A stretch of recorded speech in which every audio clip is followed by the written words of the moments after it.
कोण येत राहिलं?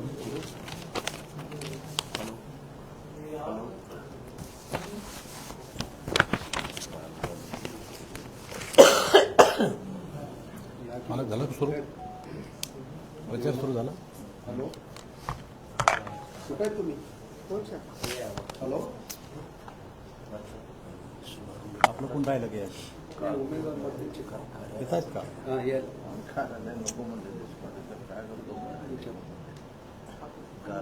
कार्यालय ऑफिस कार्यालय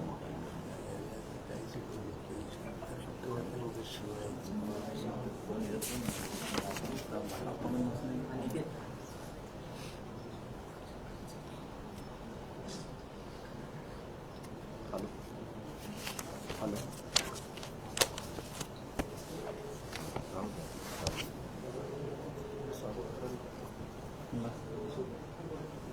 ते वाट किती वेळ पाहिजे? येणार नाही का? नाही चालू नाही आता चालू. हां, चालू करा.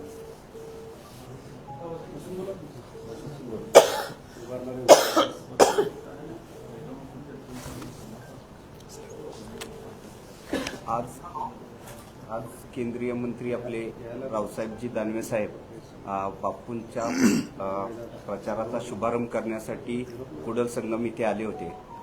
त्या संदर्भात आपल्याशी वार्तालाप करण्यासाठी उपस्थित आहेत. तसेच दक्षिणचे अधिकृत उमेदवार महायुतीचे सुभाष बापू देशमुख, तसेच उत्तर विधानसभेचे अधिकृत उमेदवार विजयकुमार देशमुख मालक, शहाजीभाऊ पवार सगळे उपस्थित आहेत. तरी मी आपल्या सर्व पत्रकारांचे स्वागत करतो आणि मी दादांना विनंती करतो की आपण पत्रकार परिषदेसाठी संबोधित करा.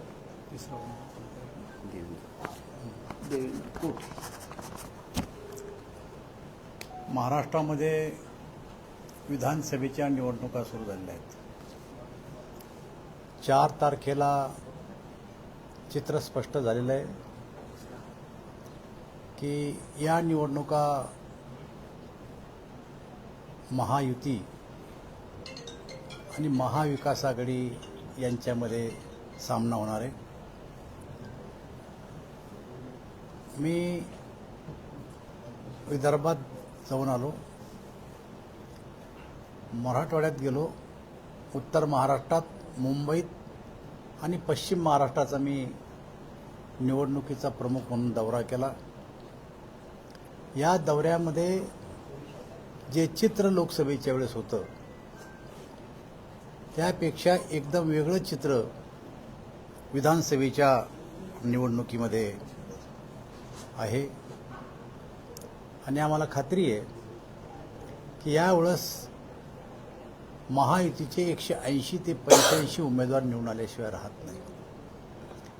त्याचं कारण आहे की 19 ते 24 या कालखंडात 2 सरकार आली. एक सरकार होतं उद्धवजी ठाकरे यांच्या नेतृत्वात, त्यांनी काम केलं. परंतु ठाकरे साहेबांनी 2.5 वर्षाच्या काळात केवळ मंत्रालयामध्ये 1 दिवस आले. त्यांच्या काळात कोविड आला. केंद्र सरकारनं कोविडच्या काळामध्ये पॅकेज दिलं, पण राज्य सरकारनं कुठल्याही प्रकारचं पॅकेज दिलं नाही. शेतकरी असो, उद्योग असो, तरुण वर्ग असो, महिला असो, कुठल्याही वर्गाला न्याय न देण्याचं काम उद्धव ठाकरे साहेबाच्या कार्यकाळात झालं. उलट भारतीय जनता पक्षाच्या काळात ज्या काही जलयुक्त शिवार सारख्या योजना आणि अनेक योजना बंद करण्याचं काम ते गेल्या 2.5 वर्षात केलं गेलं. त्यानंतर सत्तांतर झाल्याने भारतीय जनता पार्टी आणि आमच्या मित्र पक्षाचं सरकार आलं आणि विकासाला चालना मिळाली. नवीन नवीन उद्योग आपल्या महाराष्ट्रात आले. खरं तर हे निवडणुकीच्या काळात बाहेर पडतात. महाराष्ट्रातले उद्योग बाहेर गेले असं म्हणतात. परंतु माझी एक प्रामाणिक इच्छा आहे की उद्धव ठाकरे साहेब आमचे उद्योग बाहेर गेला असं म्हणतात. परंतु आमचं मत आहे की इतर राज्याच्या मानानं सगळ्यात जास्त गुंतवणूक जर कुठं झाली असेल तर ती महाराष्ट्रात झाली. याच्यावर जर चर्चा करायची असेल तर भारतीय जनता पार्टी त्यांच्याशी टेबलवर बसून चर्चा करायला तयार आहे. परंतु आपल्या समृद्ध अशा महाराष्ट्रात उद्योगपती येतात, उद्योग लावायला तयार असतात की ज्याच्यामुळे त्या ठिकाणची बेरोजगारी कमी होईल. त्या महाराष्ट्रात अशा प्रकारचं वक्तव्य करून येणाऱ्या उद्योगाला अडचणी निर्माण करण्याचं काम उद्धव ठाकरे आणि त्यांचे मित्र करतायत. मला असं वाटतं की महाराष्ट्राच्या हिताची गोष्ट नाही आहे. कोविडच्या काळामध्ये भ्रष्टाचार केला, त्यांच्यावर भ्रष्टाचाराचे अनेक आरोप झाले, त्यांच्या चेलेटचपाट्याने कॉन्ट्रॅक्ट घेतले आणि आजही त्या केसेस चालू आहे. साधे शेतकऱ्याचे वीज बिल त्या काळात माफ करू शकले नाही.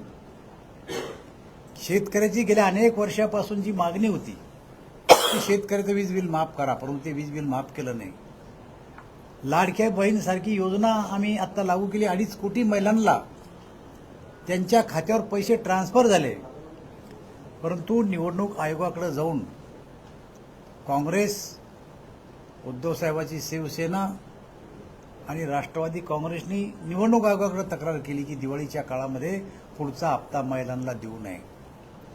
मला असं वाटतं की ज्या सरकारला महिलांच्या प्रती सहानुभूती नाही, शेतकऱ्यांच्या प्रती सहानुभूती नाही, उद्योग आपल्या राज्यात या अशा प्रकारचे कुठल्याही प्रकारचे प्रयत्न केले नाही, असं सरकार आपल्या राज्यात 2.5 वर्ष राहिल्यामुळे हे राज्य पिछडीवर जातं की काय, अशा प्रकारची चिंता भारतीय जनता पार्टी आणि आमच्या मित्र पक्षाला लागली होती.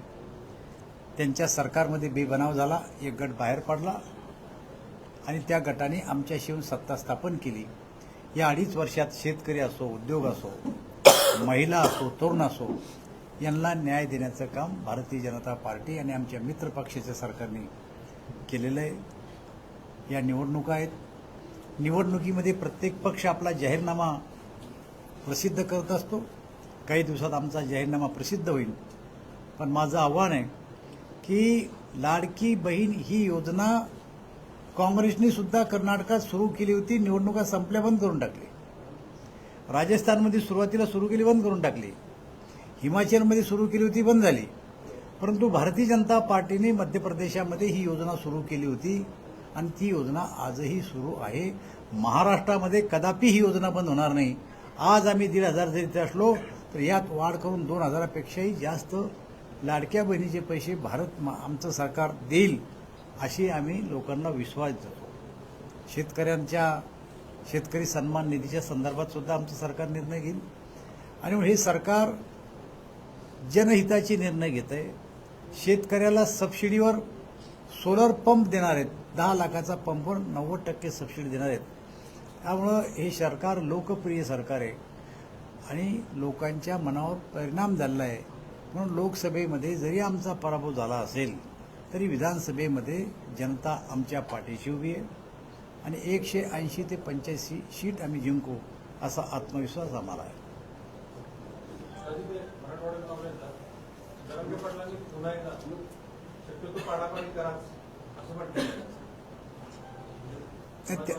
नाही, असं आहे राजकारणामध्ये आम्ही सुद्धा म्हणतो की काँग्रेसचे उमेदवार पाडा, राष्ट्रवादीचे पाडा, उद्धव ठाकरेचे पाडा. ते सुद्धा म्हणते आम्हाला की भाजपचे पाडा. राजकारणात आपल्याला स्वातंत्र्य आहे. त्यामुळे आम्ही काही कोणावर टीका टिप्पणी करणार नाही. मराठा आरक्षणाचा मुद्दा लोकसभेत त्याचा परिणाम दिसून आला, पण त्याच्यात ह्या विधानसभेत सुद्धा त्याचा परिणाम कितपत होईल आणि केवळ मराठा आरक्षण हाच विषय नव्हता, तर एकूणच काँग्रेस आणि त्यांच्या मित्र पक्षांनी एक जनतेला कन्व्हिन्स करण्याच्या ऐवजी कन्फ्यूज केलं. जर यांचे 400 निवडून आले तर हे संविधान बदलतील अशा प्रकारचं लोकांमध्ये गैरसमज पसरवला. आम्ही प्रयत्न केला की डॉक्टर बाबासाहेब आंबेडकरला भंडाऱ्याच्या निवडणुकीमध्ये उभं केलं गेलं, स्वतः उभे राहिले. पोटनिवडणुकीमध्ये या देशाचा प्रधानमंत्री कधीही प्रचाराला आला नाही. त्या टायमाला पंडित जवाहरलाल नेहरू प्रचाराला आले, बाबासाहेबांचा पराभव केला. दुसरी निवडणूक दादरची, बाबासाहेब दादरमधून उभे राहिले. त्याही ठिकाणी काँग्रेसनं उमेदवार द्यायला बाबासाहेबांचा पराभव केला. जर संविधानाबद्दल आणि घटनेबद्दल एवढी चिंता काँग्रेस करती किंवा ज्यांनी संविधान लिहिलं डॉक्टर बाबासाहेब आंबेडकरांनी त्यांना लोकसभेत 2 वेळेस जाण्यापासून काँग्रेसनं का रोखलं, हा आमचा सवाल आहे. आणि तो लोकांना आता पटलाय की काँग्रेसने त्या टायमाला अशा प्रकारचा गैरप्रचार केला आणि मतं घेतली. आत्ता लोकांच्या लक्षात आले, आता जनता आमच्या पाठीमागे आहे. संघ हा लपून छपून संविधानावर हल्ला करतोय असा आरोप राहुल गांधी आज केलेला आहे. असं आहे, राहुल गांधीचं भाषण जर तुम्ही पाहिलं तर संविधान, घटना, याच्या पलीकडं भाजप, RSS याच्या पलीकडं या देशामध्ये काय व्हायला पाहिजे आणि काय झालं नाही याच्यावर राहुल गांधी कधीही बोललेले नाही. या ठिकाणी G20ची परिषद झाली. G20ची परिषद झाली, मी त्या परिषदेला हजर होतो. देशातल्या जवळपास 250 देशाचे प्रतिनिधी आले. ते ह्या देशामध्ये फिरले आणि समारोपाच्या कार्यक्रमात त्यांनी या देशाचं कौतुक केलं की आमच्या मनामध्ये जो भारत होता त्याच्यापेक्षा हा देश आता कितीतरी पुढे गेला, हा देश विकसनशील देश आहे. आणि त्या टायमाला राहुल गांधी लंडनमध्ये जाऊन आमच्या देशातली लोकशाही धोक्यात आहे अशा प्रकारचं वक्तव्य करतो. खरं म्हणजे आपल्या देशाची प्रतिमा खराब करण्याचं, बाहेर देशात जाऊन काम करणं हा देशद्रोह आहे. त्यामुळे त्यांच्या भाषणाचे सगळे मुद्दे काढा. भाषण एवढंच आहे त्यांचं, असं होतच नाही भाषण. टीका करण्याशिवाय दुसरं काय? या देशाची काही मांडले का त्यांनी कधी? संघाच्या संस्थांना भाजपचे जे सरकार आहे, राज्य सरकार, ते लोक मदत पुरवतात, आर्थिक तरतूद पुरवतात आणि संघाचा थेट मुकाबला करण्याची हिंमत नाही संघामध्ये, अशा पद्धतीचे आरोप करतात. हे जे आरोप आहे हे आरोप निराधार आहे. महाविकास आघाडी आणि महायुतीमध्ये मोठ्या प्रमाणात बंडखोरी झाली. जसं सांगली पॅटर्नमध्ये बंडखोरी झाली आणि सांगलीमध्ये अपक्षाचं निवडून आलं. ह्या एकूण महाराष्ट्रातील कुठलाही महायुती असो, महाविकास आघाडी असो, आज भाजपमध्ये 38 जणांची यादी आहे बंडखोरीची, भाजपने प्रसिद्ध केली. असं एकूण बंडखोरीचं या विधानसभेमध्ये देवेंद्र फडणवीस, अजितदादा आणि एकनाथराव शिंदे यांनी एकत्र बसून निर्णय केला की ज्यांनी कोणी बंडखोरी केली असेल त्यांना पक्षातून हाकला. भारतीय जनता पार्टीनं आज यादी प्रसिद्ध केली. जवळपास 22 पेक्षाही जास्त बंडखोरांना आम्ही पक्षातून हकलपट्टी केली. याचा परिणाम कितपत होईल, महाविकास आघाडीचे किंवा महायुती? काही परिणाम होत नाही. जनता ही पक्षाच्या पाठीमागं असते. वैयक्तिक पातळीवर जनता फार सिरियस त्याला घेत नाही. माझं मत आहे या बंडखोराचा परिणाम आमच्या पक्षावर काही होणार नाही. फडणवीस साहेबांनी आता राहुल गांधींवर एक आरोप केलाय की त्यांच्या भोवती अर्बन नक्षलवाद्यांचा घोळका आहे. आपल्याला पटतं का? आपल्याला काय म्हणणं आहे? हे आमचं जे मत आहे, देवेंद्रजी फडणवीसनं जे मत व्यक्त केलं ते खरं आहे. ते जे लाल संविधान घेऊन फिरतात त्याच्यावरून फडणवीसांनी, अरे संविधान लिहिलंय बाबासाहेबांनी. बाबासाहेबांवर जर त्याला आदर असता तर भंडाऱ्यात आणि दादरमध्ये काँग्रेसनं उमेदवार दिला नसता बाबासाहेबांच्या विरोधात. बाबासाहेबांना लोकसभेत जाऊ दिलं असते, या देशाची सेवा करू दिली असती. पण यांना संविधानाबद्दल किंवा बाबासाहेबांबद्दल आदर नाही आहे. खोटं नाटं बोलून सत्ता मिळवता येते का? मग ते संविधान हातात घेऊन हो का संविधानाचा अपमान करून हो? यांना सत्ता मिळवण्यासाठी हे सगळं ढोंग करतायत. खरा भारतीय जनता पार्टी आदर करते संविधानाचा. मोदीजी निवडून आल्याच्या नंतर जर त्यांनी सगळ्यात पहिली पूजा जर कशाची केली असेल तर संविधानाची केली. लोकसभेमध्ये 1 दिवस संविधानावर चर्चा केली. मोदीजींनी संविधानाच्या संदर्भात आदरपूर्वक शब्द प्रयोग केला. त्या ठिकाणी काँग्रेसने कधीही संविधानाची पूजा नाही केली. एमआयएमचे उमेदवार आहेत नासिर सिद्दीकी, देशांना धमकी देतात की घरात घुसून मारून. आणि दुसरीकडे माजी केंद्रीय मंत्री नारायण राणे म्हणतात त्यांना विधानसभेत पोहोचण्यापूर्वी त्यांचे पाय कलम करू. हे अशा पद्धतीची हिंसक भाषा कशा पद्धतीने बघता तुम्ही या राज्यकारणात? अशा प्रकारचं विधान चुकीचं आहे. राणेंचं पण विधान चुकीचं आहे. नारायण राणेंचं पण विधान चुकीचं वाटतं. नारायण राणेचं तुम्ही जे सांगितलं त्यांचं, मी दोघांच्याही नावांचा उल्लेख केला. मी तुम्हाला सांगितलं की अशा प्रकारचं विधान कोणीही करत असलं तरी चुकीचं आहे. साहेब, आपण महायुतीत आहोत. आपण म्हणतो की सिल्लोडमध्ये आम्ही प्रचार करणार नाही आणि माहीममध्ये आशिष शेलार म्हणतात की आम्ही प्रचार करणार नाही शिवसेनेचा. ती महायुतीतला भारतीय जनता पार्टीची भूमिका नाही ही. कोणी एखाद्या व्यक्तीनं जर आपलं वैयक्तिक मत व्यक्त केलं ती पक्षाची भूमिका होऊ शकत नाही. परंतु मुंबईमध्ये महायुतीच्या संदर्भात आम्ही पूर्वीच स्पष्ट भूमिका केलेली आहे, जी आशिष शेलारने मांडली. सिल्लोडची सिल्लोडमध्ये एखाद्या माणसानं स्वतः जर म्हणलं असेल तर ते त्यांची वैयक्तिक भूमिका आहे. पक्षानं अशी भूमिका जाहीर केली नाही. साहेब, आज शिवडीमध्ये भाजपनं मनसेला पाठिंबा दिलाय आणि मनसेनं हिंगणीमध्ये भाजपाला पाठिंबा दिलाय. कुठेतरी भाजप आणि मनसे युती झाली. या विषयावर पक्ष नेतृत्वाशी चर्चा करून मी बोलेल. कारण मी आत्ता इथं आल्याच्या नंतर घडलेली घटना असेल कदाचित ही. मी याची चौकशी करेन. साहेब, वेगवेगळ्या सर्वेमध्ये महाविकास आघाडीला जास्त जागा मिळतील असं दाखवलं जातंय. वेगवेगळ्या सर्वेमध्ये महाविकास आघाडीला जास्त जागा मिळतील असं दाखवलं जातंय. हे बघा, सर्वेचे रिपोर्ट आपण पाहिले. छत्तीसगडला आमच्या विरुद्ध वातावरण दाखवलं, मध्य प्रदेशला आमच्या विरुद्ध वातावरण दाखवलं, राजस्थानला आमच्या विरुद्ध वातावरण दाखवलं. काय निघलं सर्वेच्या रिपोर्टमध्ये? याच्यावरून तुम्हीच अंदाज लावा. सर्वेवाले जर म्हणत असेल की महाविकास आघाडीला जास्त जागा मिळतील, तर आपण ऑटोमॅटिक समजून घेतलं पाहिजे की महायुतीला जागा जास्त मिळतील. साहेब, रोहित पवार फडणवीसांवरती आरोप करतायत की नव्या युगातले जनरल डायर असं म्हणतात त्यांना. काय उत्तर देणार? असं आहे, खरी तर उपमा शरद पवार साहेबाला दिली होती आम्ही जनरल डायरची, आणि ती दिली होती 1990 ते 95च्या काळात, जेव्हा नागपूरला गोवारी हत्याकांड झालं आणि अमानुष आदिवासीवर लाठी हल्ला करून त्या ठिकाणी मृत्युमुखी पडले. त्यावेळेस गोपीनाथ मुंडे हे विरोधी पक्ष नेते होते, तेव्हा त्यांनी जनरल डायरची उपमा त्या सरकारला दिली होती. ते शब्द बाहेर, मागचे शब्द वाचून पुढचा प्रयोग करून येते, याच्यापेक्षा नवीन काही नाही. तुमचे सर्वाधिक आमदार निवडून आले, आता ही जागा वाटतं तुम्ही सर्वाधिक जागा घेतलेल्या आहेत. आता आमदार तुम्ही जागा निवडून आले, तुम्ही कार्यकर्त्यांच्या भावना महत्वाच्या की पक्ष नेतृत्व जे सांगेल त्याला महत्त्व? पक्ष नेतृत्व सांगेल त्याला महत्त्व. पण देवेंद्र फडणवीस या मुख्यमंत्री होतील असं वाटतं. मी आपल्याला काय सांगितलं, भारतीय जनता पक्षामध्ये नेते निवडायची एक प्रक्रिया आहे, आणि ती प्रक्रिया ज्या पद्धतीनं पार पडते ती पार पाडूनच नेता निवडला जाईल. आणि यामध्ये पक्ष नेतृत्व जो निर्णय घेईल तो आमचा निर्णय आम्ही मान्य करू. कार्यकर्त्यांचं काय भावना काय? असं आहे, कार्यकर्त्याच्या भावना ह्या मतपेटीद्वारे व्यक्त करतील कार्यकर्ते.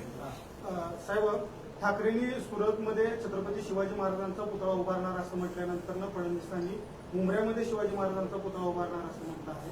यावरती काय? आपण समजू शकता की सुरतमध्ये छत्रपती शिवाजी महाराजांचा पुतळा त्यांनी जर उभारला तर आनंदाची गोष्ट आहे. तसंच त्यांनी मुंबऱ्यात सुद्धा उभारलं तर काही चुकीचं नाही, उभारलं पाहिजे. छत्रपती शिवाजी महाराजांचे पुतळे सगळ्या वस्त्यात सगळ्या गावात जरी उभारले तर या महाराष्ट्रातील जनतेला आनंदच आहे. धन्यवाद. अरे राहू दे एवढं.